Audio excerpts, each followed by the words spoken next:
After returning from Hawaii, this family was never the same again, after being haunted by a demon that wanted their souls. The film opens with a woman named Elizabeth, who has just returned from her grueling military duty in Marjah, Afghanistan. Her arrival is warmly welcomed by her husband Ethan and their 3 children, Emma, Tommy, and their little daughter, Lily. Elizabeth feels deeply grateful to see how Lily has grown into such a beautiful child.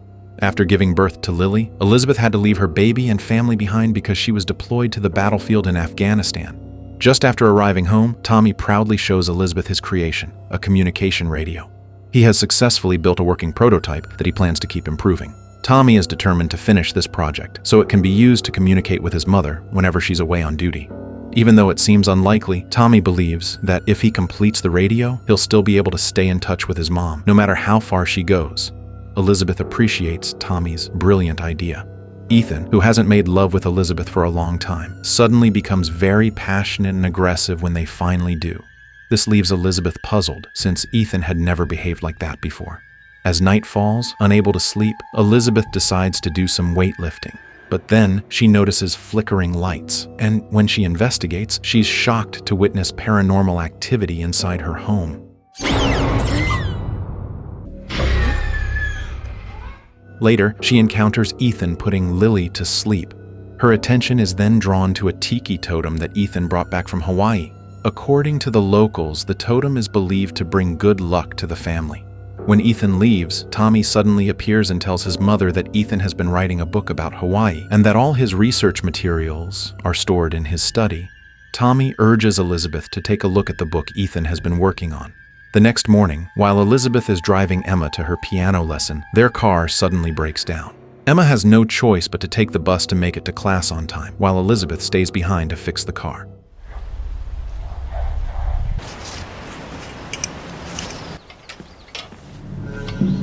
But once again, she experiences another supernatural disturbance.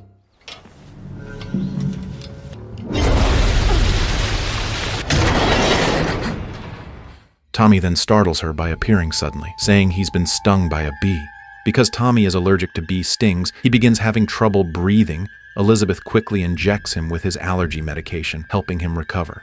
Concerned for Tommy's safety, Elizabeth plans to call the hospital, but Tommy stops her.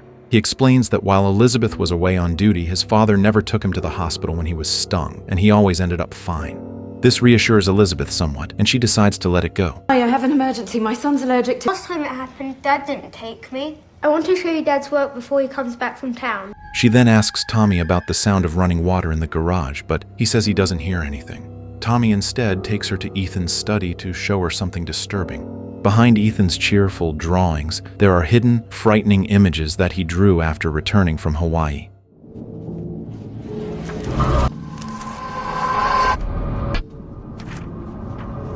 To protect me. Tommy even mentions the names of terrifying demons depicted in the drawings, though it's unclear how he knows all that. Suddenly, Ethan catches them both in the act. Elizabeth quickly tells Tommy to leave while she stays behind to talk to Ethan. She then asks him why he's been drawing such horrifying images. It turns out that while Elizabeth was away on duty, Ethan had taken all their children to Hawaii for a research trip. Ethan, being a professor at Oxford University, had been assigned by the university to study the early history of Polynesia and Hawaiian culture. The reason Ethan drew such disturbing images was because Hawaii is deeply rooted in mysticism. That explained why there were so many strange objects in their home. Ethan had brought them back from Hawaii. Ethan told Elizabeth that he planned to return to Hawaii, to return all those strange artifacts. The trip would not only serve that purpose, but also give their family a chance to enjoy a vacation together. Professor at Oxford commissioned to explore the early Polynesian... We dissect insects. Look, she told me what she believes in. After her conversation with Ethan, Elizabeth accidentally overheard a noise coming from Tommy's room. When she checked, she was shocked to see Tommy performing a ritual while chanting incantations. Tommy explained that the chant was meant to protect him from danger, something taught to him by a spirit named Kahuna. Elizabeth couldn't understand what Tommy meant, and the whole situation made her uneasy. As night fell, Elizabeth was about to go to sleep when she was startled by a ghostly hand suddenly emerging from the mirror. At first, she thought it was Ethan's hand, but her fears spiked when she realized it was the cold, pale hand of a ghost. Did you know that demons can enter people? Feeling that something was wrong with her mind after returning from war, Elizabeth decided to visit a psychiatrist to check her mental condition. While waiting for her turn, a man named Richard approached her, saying that she wasn't crazy. Without saying much, he handed her his business card, revealing that he was a paranormal investigator. Richard often hung around that clinic because many people who thought they were hallucinating were actually being haunted by spirits. When he saw Elizabeth, he sensed that something dark and sinister was present in her home. After that brief encounter, Richard left, and it was Elizabeth's turn to see the psychiatrist. The doctor prescribed her daily medication to help her stay calm. When she got home and walked toward the living room, Elizabeth was shocked to see that all the family photos hanging neatly on the wall had been flipped upside down. Moments later, one photo suddenly fell and shattered. Realizing something was terribly wrong in her house, Elizabeth decided to install several CCTV cameras in key areas to monitor all activity. The noise she made while setting them up drew Ethan's attention. When he came to check, Elizabeth demanded to know who had flipped the family photos. Ethan explained that it was probably Tommy. He often turned the pictures upside down, though no one knew why. Maybe it was just his way of seeking attention and affection. Elizabeth then called Tommy over to question him directly. Tommy swore it wasn't him. If that was true, then the CCTV would reveal the truth. Cameras were installed in the living room and in Lily's room.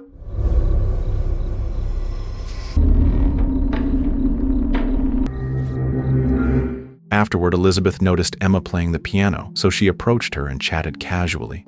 But then, something horrifying happened. Emma suddenly slammed her head against a sharp object, injuring herself badly. In panic, Elizabeth called Ethan to take Emma to the hospital. However, before they could do anything, Emma mysteriously vanished.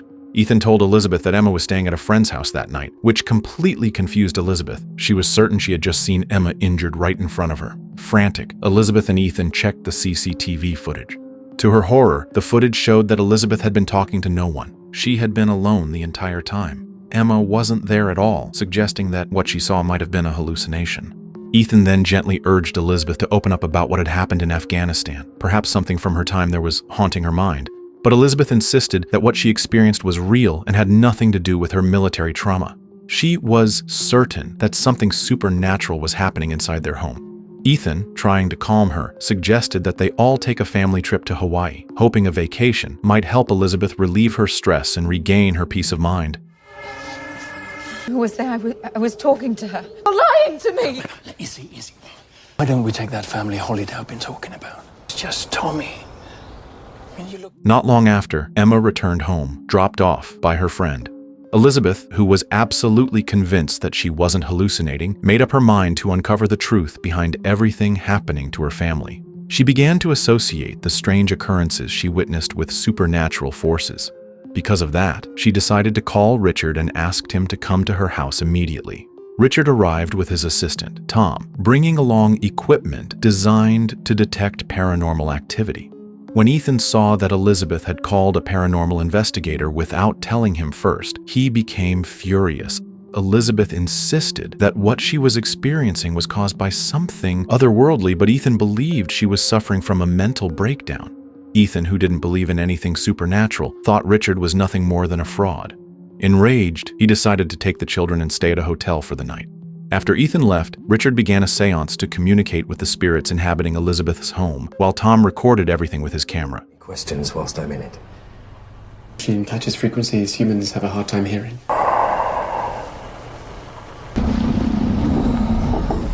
During the session, Richard suddenly became possessed by the spirit of the house. Elizabeth, horrified, could clearly see a terrifying woman's face appear right next to him.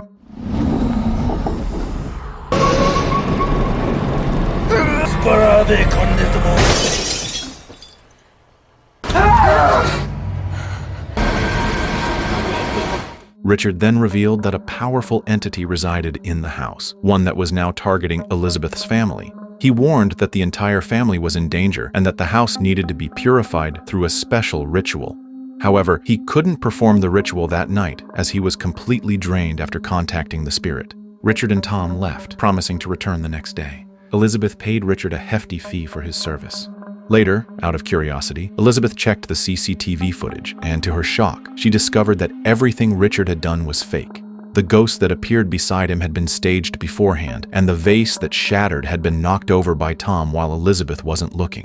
Realizing she'd been deceived, Elizabeth finally understood that Ethan had been right. Richard was indeed a con artist. Feeling ashamed, she called Ethan to apologize and begged him to come home. After some time, Ethan returned with the children. Our bags are packed. He believed that everything Elizabeth had been experiencing was a result of stress and trauma from the war. To help her recover, he told her to get ready. They were going on a family trip to Hawaii. Before long, they arrived at a cozy cabin.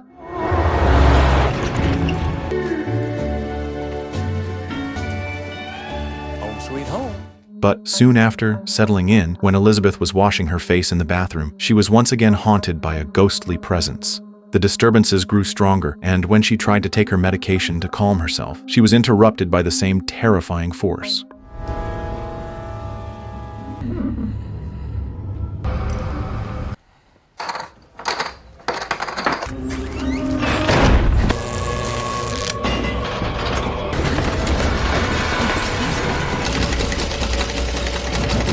The haunting only stopped when Tommy suddenly entered her room. Elizabeth then asked him why he had turned all the family photos upside down.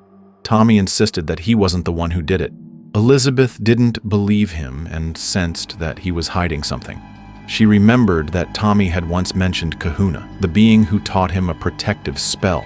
Pressuring him, Elizabeth yelled at Tommy to tell her the truth about what was really happening.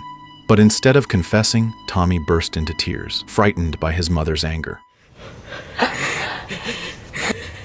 When you feel better. Later, Elizabeth told Ethan everything that had been happening, every ghostly encounter, every unexplained event. But once again, Ethan dismissed it all, insisting that she was simply suffering from psychological distress after returning from war. Elizabeth, however, was certain the hauntings were real and something dark was tormenting her family. The next morning, as Elizabeth had just woken up, Tommy suddenly asked her to follow him somewhere curious. Elizabeth followed him through the forest until they reached a hidden lagoon.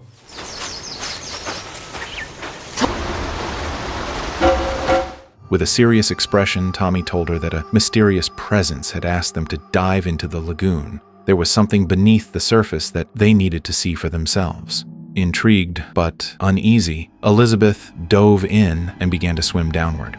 What she found shocked her to the core. 3 decomposing bodies resting at the bottom of the lagoon, revealing that something horrifying had happened there.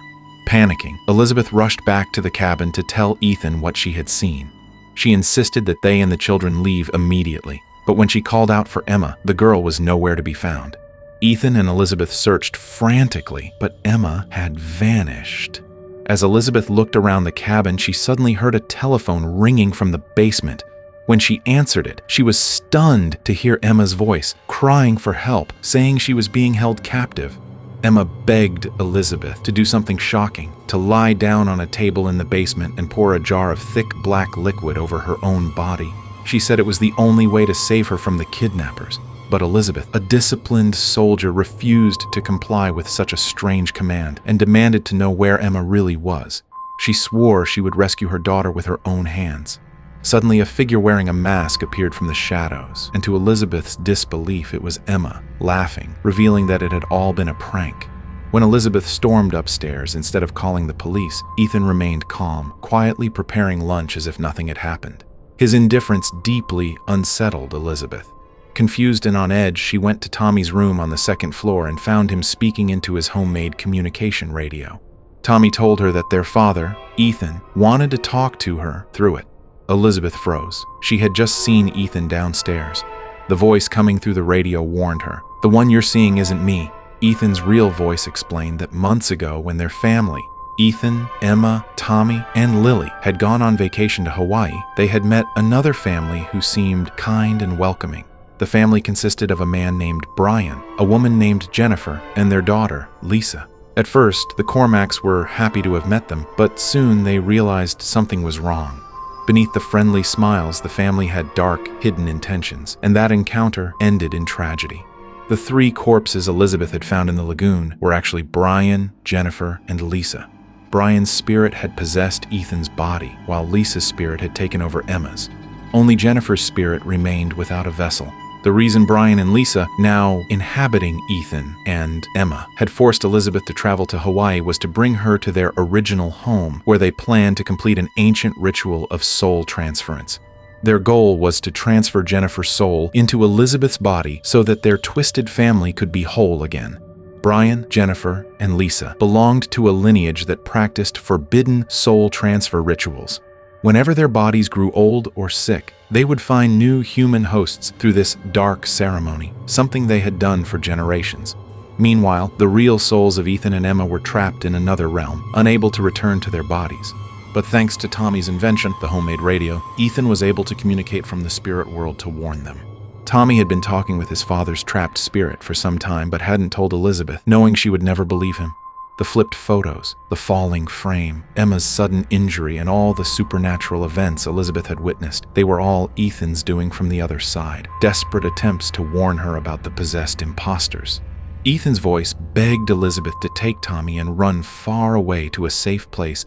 Elizabeth quickly told Tommy to hide in a small crawl space inside his room. Moments later, the possessed Ethan and Emma appeared, their bodies now fully controlled by Brian and Lisa. The false Ethan threatened to harm little Lily if Elizabeth refused to obey their orders. Helpless to resist, Elizabeth was forced down into the basement.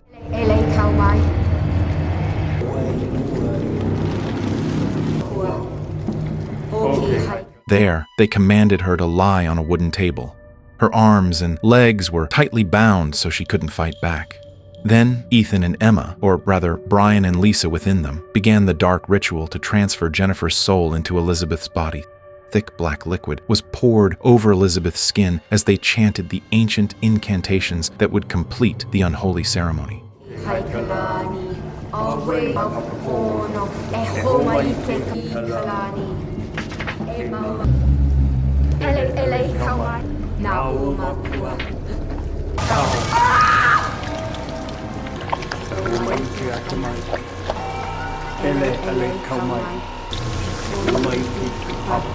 Moments after the ritual was completed, Elizabeth caught a glimpse of a psychic, a woman we'll call Maya, sitting calmly in a chair. At that moment, Elizabeth realized she no longer had a body. Her soul had been separated and awakened in another realm. In that dark, desolate dimension, she was suddenly attacked by a powerful demonic entity. Elizabeth fought back with all her strength and managed to hide inside a small, abandoned cabin. As she explored the eerie place, she caught sight of Brian, Jennifer, and Lisa, now in the real world, living happily in their new bodies, laughing and enjoying a life that had once belonged to her family. The sight filled her with fury and sorrow. Then faintly, she heard a familiar voice calling her name. It was Tommy, speaking through his homemade radio. Following the sound, Elizabeth came up with a daring plan. She would transfer her soul into Tommy's body, at least temporarily, to fight back against those who had stolen her family. She knew Tommy, as a young boy, wouldn't be strong enough to confront adults. But as a trained soldier, Elizabeth believed that once inside Tommy's body, she could use her combat skills and discipline to strike back. Determined, she promised herself that she would restore her family no matter what it took. Elizabeth's spirit spoke to Tommy and instructed him to quietly go down to the basement without alerting anyone. Tommy obeyed and made his way there. Once he arrived, Elizabeth guided him step by step. She told him to cover his entire body with the thick black liquid used in the ritual. Meanwhile, Elizabeth began chanting the same incantation she had heard during the ceremony. I need you to pour it over your body.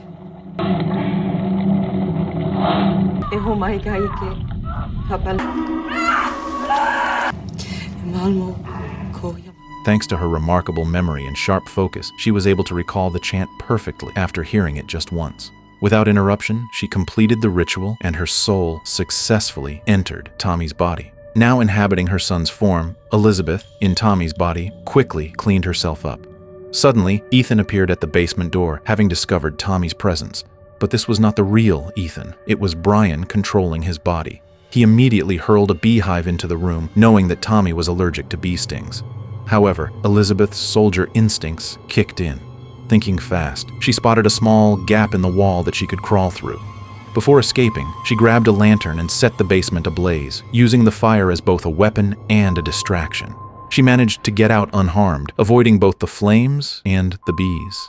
When the possessed Ethan and Emma, Brian and Lisa, smelled smoke, they rushed toward the basement, giving Elizabeth the chance to lock them inside. Just as she thought she was safe, the possessed Emma appeared, having witnessed everything.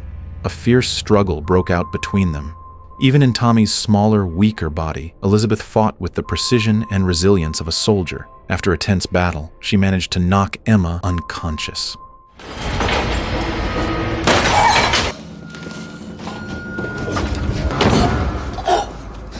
Wasting no time, Elizabeth dragged Emma's body to a nearby truck. Her destination, Maya, the same psychic woman she had briefly seen earlier.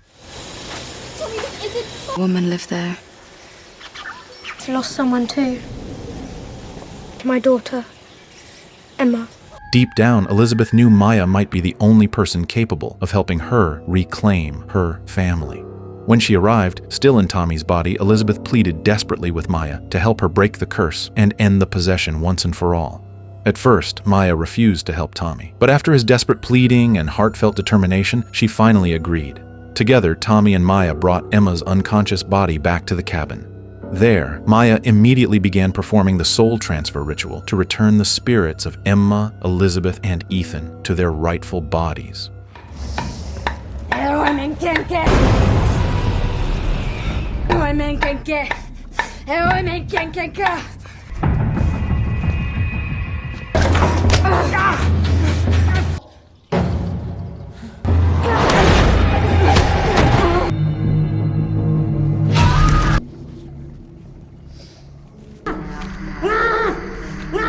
Make sure Lily's all right.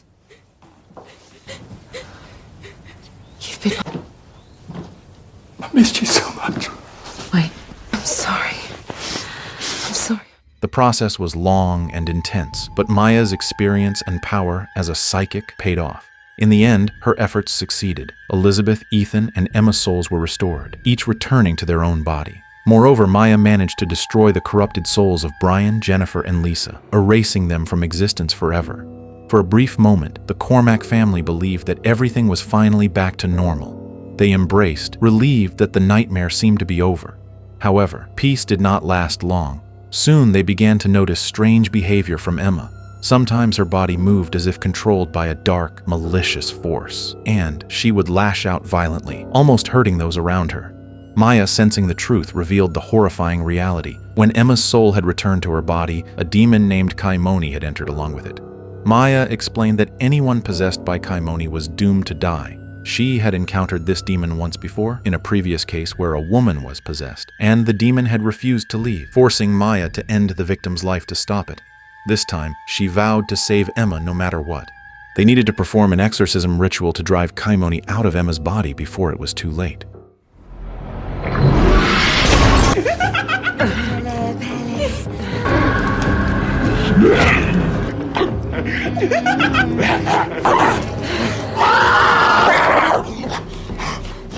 Knowing how powerful the demon was, Maya decided to conduct the ritual at the lagoon, the very place where the souls had once been trapped, believing the water could serve as a spiritual gateway.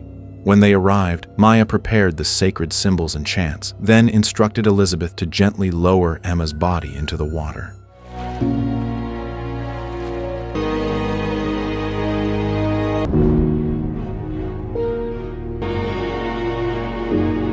Suddenly, Emma went limp and lost consciousness. In panic, Elizabeth pulled her up and began performing CPR, desperately trying to revive her daughter. But before Emma could regain full consciousness, the demon Kaimoni manifested and dragged Emma's body back beneath the water.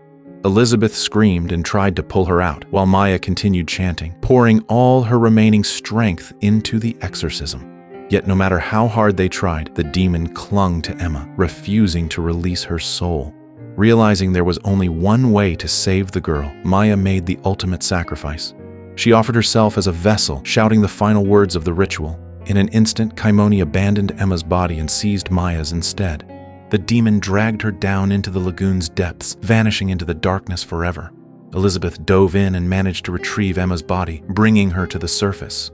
She held her daughter tightly, performing CPR again and again, until finally Emma coughed and gasped for air, alive.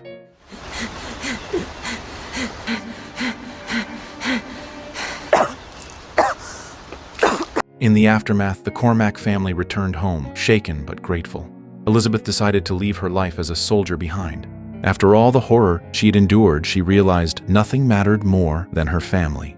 She chose to become a full-time mother, dedicating herself to her husband and children. From then on, their home was once again filled with laughter and warmth. The family lived peacefully, finally free from the darkness that had haunted them, and so their story came to an end.